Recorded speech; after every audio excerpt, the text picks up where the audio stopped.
মালিক ইবনে দিনার একদিন গুরুস্থানের পার দিয়ে হাইটটা যাইতেছেন।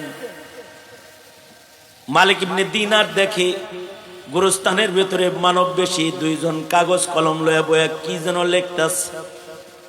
মালিক ইবনে দিনার গুরুস্থানের ভিতরে ঢুকছেন ওই মানুষ দুইটার কাছে, যে কয় কেউ আপনার ঘরে ভদ্রলোক ভদ্রলোক লাগে, গুরুস্থানে বয়ে রইছেন কেন?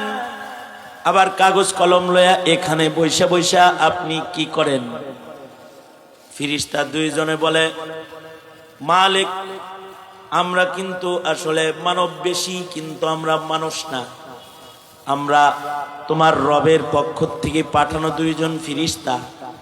আল্লাহ তাআলা কখনো কখনো আল্লাহর প্রিয়দের সাথে এমন প্রেম খেলা খেলেন, আল্লাহ তাআলা ফিরিস্তার সাথে মালিক ইবনে দিনারের সাক্ষাৎ করায় দিলেন।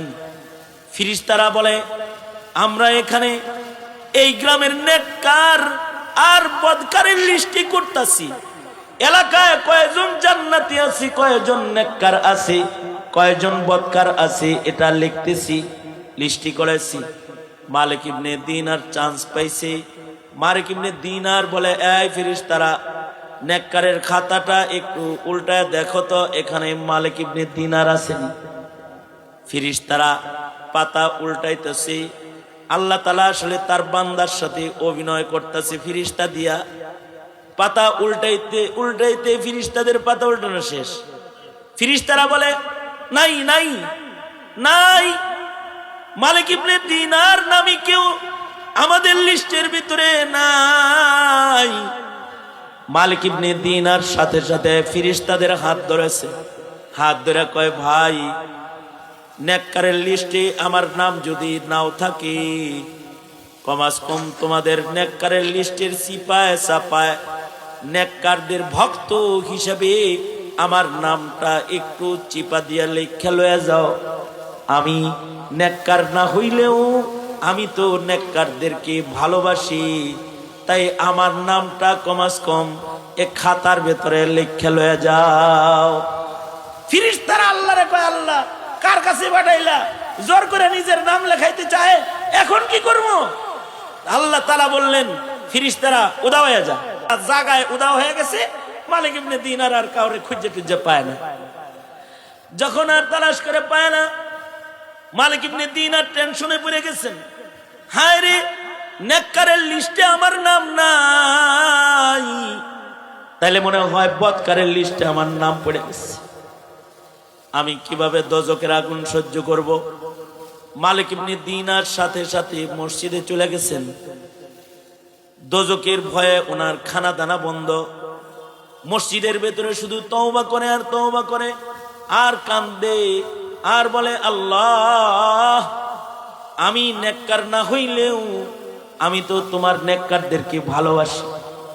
যেমন আপনারা এখানে আজকে আসছেন, আল্লাহরে বলতে পারবে না, আল্লাহ আমি আলেম না, কিন্তু আমি আলেমরে ভালোবাসি। নবী বলছেন, আলমার ও মামান আহাব্বা, যার সাথে যার মোহাব্বত সে তার দলের হবে। আলেম না, কিন্তু আলেমরে ভালোবাসি। মালিক ইবনে দিনার বলে, আল্লাহ আমি নেককার নই, কিন্তু আমি তো নেককারকে ভালোবাসি, আমার নামটা কি নেককারদের লিস্টে লেখা যায় না? আল্লাহ কাঁদতেছি আর তওবা করতেছি। তবে মালিক ইবনে দিনার এক সময় কাঁদতে কাঁদতে কাঁদতে কাঁদতে মালিক ইবনে দিনার অজ্ঞান হয়ে গেছে। আখিরাতের ভয়ে অজ্ঞান হয়ে গেছে। অজ্ঞান অবস্থায় নিদ্রা তার উপরে ভর করেছে, ঘুমায় পড়েছে।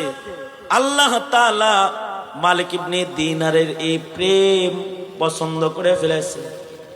স্বপ্নের ভেতরে মালিক ইবনে দিনার আবার দুইজন ফিরিস্তাকে স্বপ্নে দেখতাছে। আর এই দুই ফিরিস্তা এসে বলতাছে, আমাকে চিনছেন নি? গুরুস্থানে না দেখা হয়েছিল একবার? আমরা কিন্তু সেই দুইজন আবার আসছি। আল্লাহর পক্ষ থেকে আর একটা মেসেজ নিয়ে আপনার কাছে এসেছি। আল্লাহ বলছে, আপনি শান্ত হন। আমাদের লিস্টে আপনার নাম না থাকলেও আকাশে আল্লাহর খাতায় আপনার নাম আল্লাহর প্রিয়দের লিস্টে আছে। কখনো কখনো নেককারদের সাথেও আকস্মিক এরকম ফিরিস্তার মুলাকাত হয়, তবে আল্লাহ তাআলা যেই ফিরিস্তাকে আকৃতি ধরতে কয় সেই ফিরিস্তা আকৃতি ধরে